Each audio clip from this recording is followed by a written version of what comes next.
So the key to making really great chicken stock is to bake all your produce first. I always get 2 carcasses from my butcher. She always gives them to me for free every weekend when I go down there.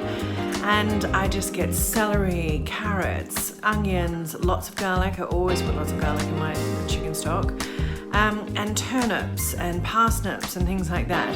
Here in Spain, they give you these great packs that has all of those vegetables in it. But if they don't where you live, just go and buy them or use all the vegetables that you've got left in your fridge.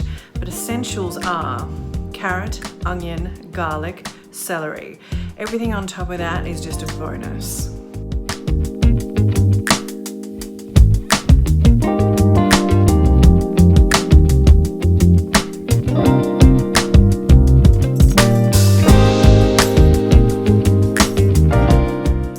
Whack it all on a tray, chop it up really roughly, and I just put some glug, some olive oil over the top with some salt, and then I whack it in the oven on about 170, 180 for about 30 minutes. While that's happening, I've got a pot on the stove, rather, and I've put some bay leaves and some thyme in there. I use bottled water because the water in Spain is not so great. And I just get that to the boil ready for when the chicken comes out. And when the chicken comes out, you just shove it in the pot. It's as simple as that. And then I cook it for 2 hours on a low heat. Lid on, lid off, really doesn't really matter. It's up to you about the smells in your house.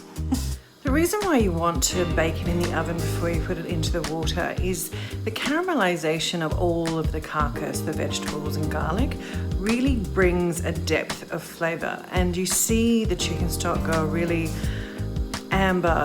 light amber color. I use 2 liters of water when I'm doing this to this ratio of produce, and you'll find that obviously that's going to reduce down quite a fair bit as you're cooking it, low and slow.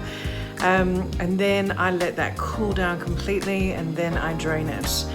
Now this is the fun part. When you sieve your chicken stock, I use a colander that has, like a normal one for pasta. So it gets some of the lovely fibrous bits through into the stock but I use my hands and get in and do that kind of stuff into all of that cold produce that's been cooked away for 2 hours.